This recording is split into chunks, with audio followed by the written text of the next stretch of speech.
Did you know that animals have been helping people for thousands of years?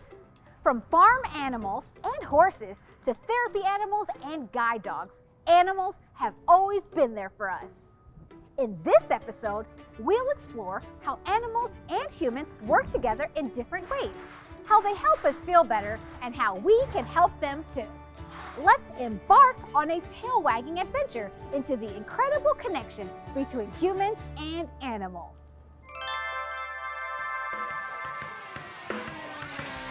Here we go! Wiz Kid, always learning something new. Wiz Kid, you can be a Wiz Kid too.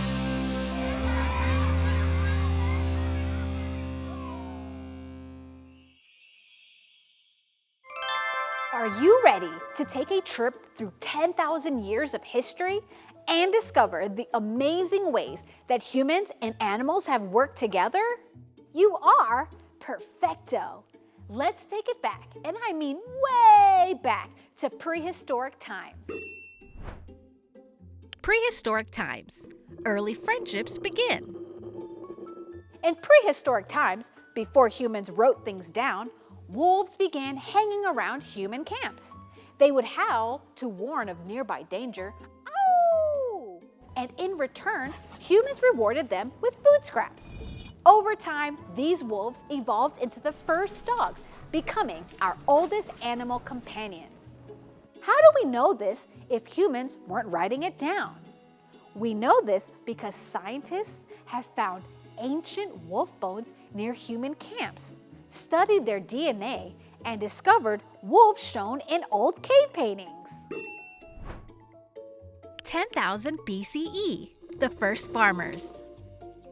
Around 10,000 BCE, which means before the Common Era, humans stopped moving around so much and began farming. They tamed wild goats, sheep, and cows, using them for milk, wool, and meat. Not only that, they trained oxen to pull plows, making it easier for them to plant crops. While all that was happening, people in Egypt and the Middle East started keeping cats around to protect their food from mice and rats. 4000 BCE, horses joined the team. Fast forward 6,000 years, people in Central Asia started taming and riding horses to help them travel farther and faster. Not only that, horses started helping out on farms by pulling carts and plows like oxen had been doing for years. 3000 BCE, carrier pigeons take flight and camels help with trade. Now get this, around 3000 BCE, Egyptians and people in the Middle East trained pigeons, yes, the bird, to carry messages between cities. These birds could fly super long distances, like up to 600 miles a day, and would find their way home every night. Around the same time, people in the Middle East and Africa would travel in groups called caravans with our humpback friends. Yep, I'm talking about camels. They would help humans by carrying trading items across the desert. Plus, they could go several days without drinking water. Amazing! 500 BCE, elephants help people. In India and Southeast Asia, around 500 BCE, people trained elephants to carry heavy loads, move trees, and help them with building projects, kind of like tractors and dump trucks. 500 to 1800 CE, loyal helpers. Now we reach the time period called the Common or Current Era. We'll call it CE for short. In Europe between 500 and 1500 CE, sheepdogs helped farmers take care of sheep, people trained falcons to help hunt small animals for food, and brave St. Bernard dogs helped rescue people on snowy mountains.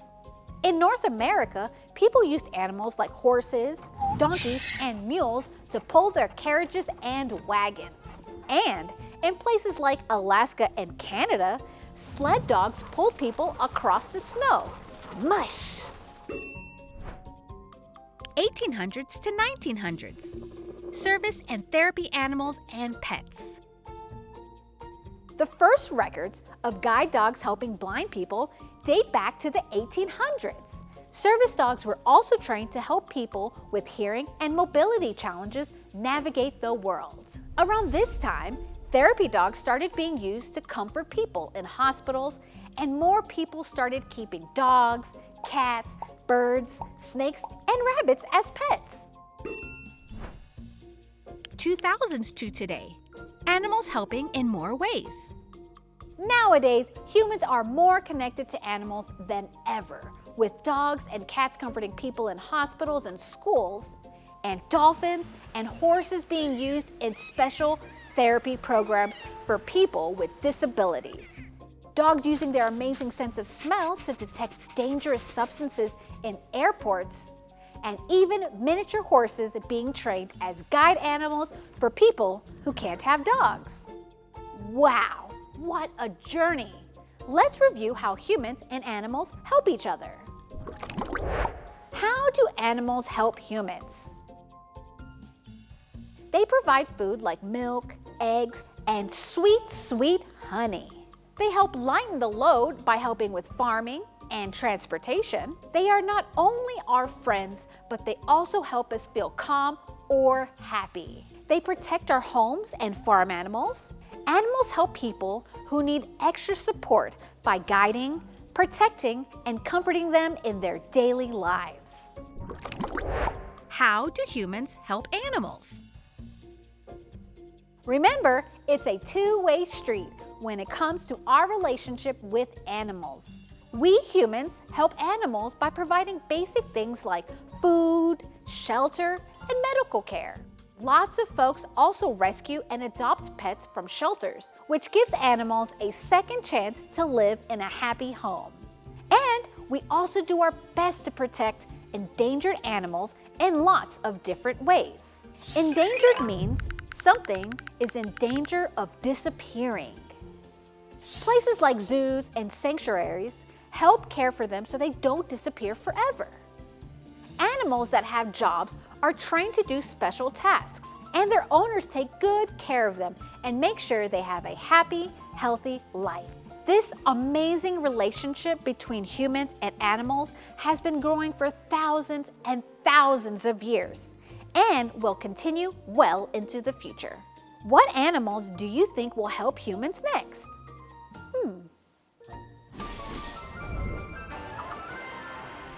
What did pigeons carry to help humans? A. Cheese, B. Messages, C. Water, or D. Logs? The correct answer is B. Messages. Pigeons carried messages over long distances and always returned home safely. Before we get into our next segment, let's talk about the different ways dogs help humans. Did you know there are many different jobs that dogs can do to help humans? Here are some examples. Service dogs. Each of these dogs are trained to help one person with a specific job, like leading someone who can't see or letting a person with diabetes know that their blood sugar is low. These dogs get to go wherever their person goes because they are working. So when you see a service dog, don't distract them or try to pet them because they have an important job to do. Therapy dogs. These dogs are trained to go to schools, nursing homes, hospitals, and more. Therapy dogs bring joy to lots of people, and in return, they get lots of pets. If you see a therapy dog, you can ask to pet them because that's what they're there for. Companion animals. This is a fancy way of saying pets. Companion animals are like the dogs and cats we have at home, but can also include guinea pigs, birds, rabbits, and many more. They help people through their love, help people feel less lonely, and even help keep us healthier by getting us to move more. Wow, who knew dogs could help humans in so many ways? No wonder they're called humans' best friend. We're going to take a special trip to a place called HABIC in Fort Collins, Colorado. What is HABIC? Human-Animal Bond in Colorado, or HABIC for short, partners with Colorado State University School of Social Work.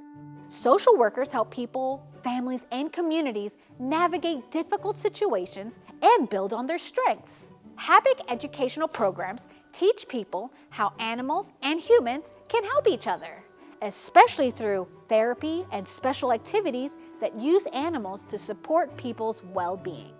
HABIC provides many different opportunities to learn, from volunteer training to workshops to earning a graduate certificate. Now that we know a bit more about HABIC, let's go take a look at what a therapy dog training class at HABIC looks like.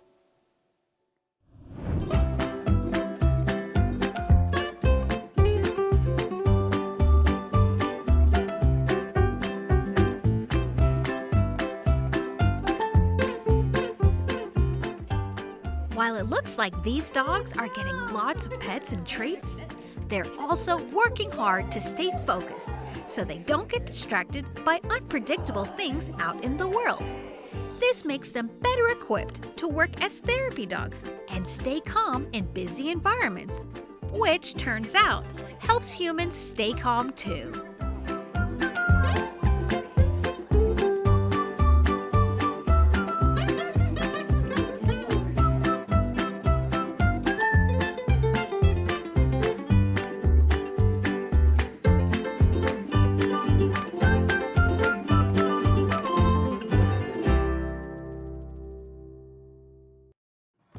Wow, that was such an awesome class. I just got to watch some therapy dogs in class with HABIC, and it was really awesome. And guess what? I have a special treat for y'all. And you know what that treat is? It's my friend Shelby. Shelby's gonna talk to us all about how animals and humans help each other. Shelby is an associate professor and Sarama Bliss Endowed Chair in Human-Animal Interaction in the School of Social Work at Colorado State University. Thanks for being on the show, Shelby. Thanks for having me, Wiz Kid. What kind of research do you do? I study the ways that pets help people cope with really difficult situations, and I also study the way that difficult situations for people impact pets. I've done some research with children and families who have gone through some really scary experiences, and in social work we call that trauma. And so what I've found is that children who have the opportunity to play with their pets in their household, it actually helps them feel more safe, calmer, and just helps them kind of cope with that situation. So it's really exciting that pets can actually help children become healthy, happy adults. Wow, that's awesome. I know when I'm petting my dog at home, she really makes me feel safe and happy, and I just love her so much. When it comes to the world of research, the possibilities are endless. But how did you decide to conduct your type of research? So when I decide what I want to study, what I really think about is what's going to make the biggest impact for people and communities, especially for people who are struggling. So one thing I like to do is look at all of the data that exists and everything that's ever been written on a topic. Then I think about whose voices haven't been included and heard. And so that helps me know that the data I'm collecting is going to help support all people and all pets in our community. Wow, that's fantastic. So when you're doing research, how do you capture that information? That's such a great question. So what I love to do is I start with survey research, and a survey is just a fancy word for a list of questions that we give to people. I also collect data through one-on-one interviews or in a group setting that helps participants share their stories in their own words. And then I take all the data from surveys and those interviews, and then I look at all of it and I find patterns in the data that help us best support people and pets. So we have a lot of viewers out there who love animals. What sparked your interest in working with animals? That's such a great question. I've always loved animals. I was an only child and animals were so important in my life. But I thought that the only career I could have was to be a veterinarian. However, as I started learning more about veterinary medicine, I realized that so many things that impact people also impact their pets. And so I thought about what field could help me serve both people and pets together. And that's how I came to social work. There are also careers like being a zookeeper or working in wildlife rescue. You could also be someone who trains therapy dogs, like the people that you just met at HABIC. Oh my gosh, I really had no idea there were so many careers available for our kids out there. So tell me, how can our young viewers here in Colorado get involved now. So I think one way that people can get involved is by fostering animals with their local shelter. Yes. You could also just volunteer at your local shelter, although sometimes they do have age limits. Okay. You could also volunteer with an organization like PACT, which stands for People and Animal Companions Together. And PACT's a new organization that serves families that are struggling and have pets. So if your family volunteered, they could do something like help someone by walking their dog, or help transport an animal that's a pet to the vet for a vet visit. Or you could do something like a temporary foster home. There are a lot of opportunities to volunteer with PACT.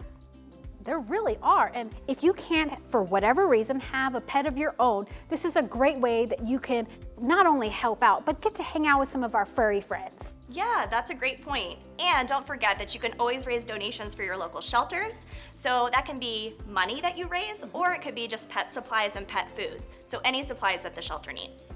Fantastic. Thank you, Shelby, for being on the show. I learned so much, and I'm walking away with different ways that I can volunteer.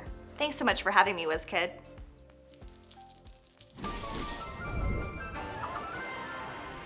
Which dogs visit hospitals or schools to make people feel better? A. Companion, B. Service, C. Therapy, or D. Guard? The correct answer is C. Therapy. Therapy dogs help cheer people up by making them feel happier and less worried. Let's talk about someone really amazing. Temple Grandin. If you've seen her name in the Vita building at CSU Spur, you might be wondering who she is. Temple Grandin is a scientist and inventor who helps animals, especially cows, by making farms better for them. She also teaches people about autism and how important it is to understand and appreciate people whose brains think in different but amazing ways. She is an animal sciences professor at Colorado State University and has written some awesome children's books that you should check out. CSU even named the Temple Grandin Equine Center after her because of her incredible work. One location is up in Fort Collins, and the other one is right here at CSU Spur. Let's go see what the center is all about. Come with me. Hey everyone, we're at the Temple Grandin Equine Center here at CSU Spur, and I have my friend Katie here with me today. Katie is the Director of Research at the Temple Grandin Equine Center.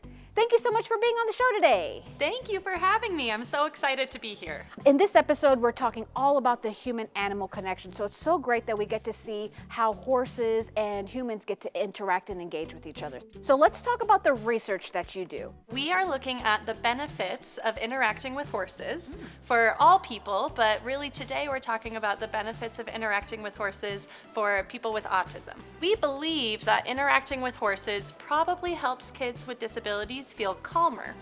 We're researching if that's true. If interacting with horses can help kids who sometimes feel really excited or really maybe anxious, help them feel a little calmer. This research will help us understand how interacting with horses can help people. What are the different tools that you use in your research? We use a lot of different monitors to measure how kids are feeling. Okay. How calm or excited they might be while they're interacting with the horse. Gotcha. One monitor we use is a heart rate monitor. It measures your heart rate, how fast your heart is beating, and heart rate variability.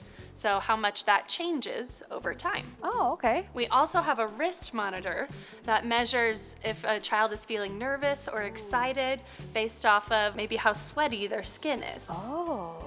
Okay, so like when I get nervous, sometimes my hands get sweaty. Exactly. Oh, Yeah. okay, And our great. monitor can measure that. Whenever a client comes in and they're here for a session, do they need to wear something specific or do they need to wear any like protection? Absolutely. So when kids come in to ride the horse, we ask that they wear pants, closed-toe shoes, and a helmet to protect their head. Okay, cool. I was wondering, do you think that maybe you could hook me up and I could be part of your research today? Yes, please. That would be great. Awesome. I'm really excited, so let's get me ready to ride a horse today. Let's do it. Yay! I have pants on and closed-toe shoes. Now, all I need is the helmet. Looks like I'm ready. But not before we both get hooked up to some research tools. Let's ride. I was so excited to ride a horse at the Temple Grandin Equine Center because I've watched from the second floor of Vita so many times. I'm going backwards then. At first, I felt nervous, but the team helped me feel safe. I even got to ride the horse in different ways, which was really neat.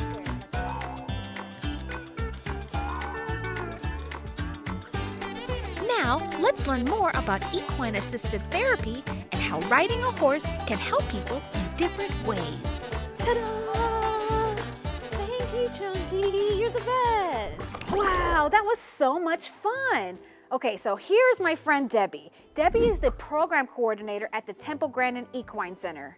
Thanks for being on the show today. Thank you for inviting me. So tell me, why horses? Horses have been in our past helping us to farm, helping us with transportation, and now they can help us with our health and our communication and just our overall well-being.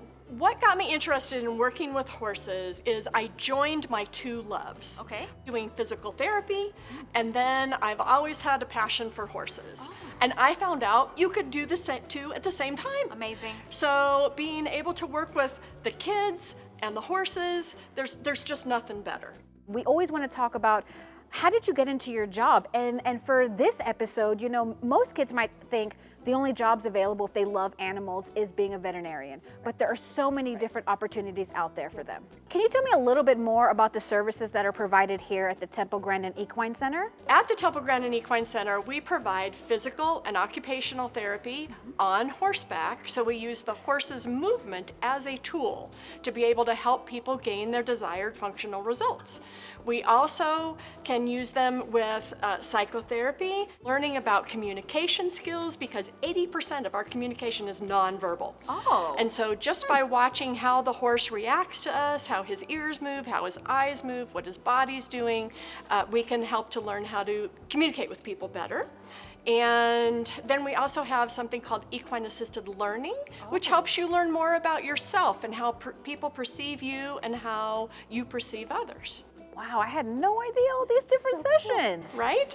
So what does physical and occupational therapy mean? The difference between physical and occupational therapy is basically what your goals are. So with physical therapy, our goals are to be able to gain strength, endurance, balance, coordination, maybe to be able to recover from a surgery. Occupational therapy is learning more about dressing yourself, grooming yourself, cognitive issues, so your thinking process, sensory, a lot of touching, smelling, feeling, movement, those kind of things. What does a typical therapy session look like? A typical therapy session would look like a participant would come in, they might groom their horse first, because if we're doing occupational therapy, they're gonna learn how to groom the horse, just like they're learning how to groom themselves. Sure. They might tack the horse by putting the saddles and the bridles on the horse to get them ready. And then when we get on the horse, then when we start working on the back of a horse, our pelvis moves the same as a horse's pelvis when we're sitting on top of the horse. And so we can actually teach someone how to walk in a normal fashion by sitting on the back of a horse. Wow, I had no idea. And we might turn sideways, we might turn backwards, we might have someone up on their hands and knees, we might ask someone to stand on the back of a horse, and that way I could teach them how to skateboard or snowboard or ride an escalator in the mall. Wow, that's amazing. I honestly had no idea. Wow, We have lots of fun here. I know you do. I'm so jealous. I'm so glad that I finally got to come in here because I always get to watch from the windows and the viewing rooms, and I just want to say thank you so much for letting me be here and being on the show, and I can't wait to work with you some more. Thank you. Yeah. Bye. What kind of animals would you find at the Temple Grandin Equine Center? A. Dogs, B. Birds, C. Cats, or D. Horses? The correct answer is D. Horses.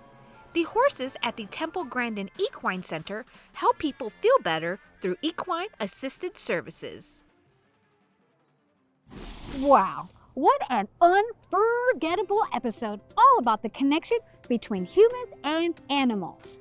We traveled through history to see how humans and animals have worked together for thousands of years, learned about therapy dogs and their research behind their impact, visited the Temple Grandin Equine Center, and animals aren't just our friends.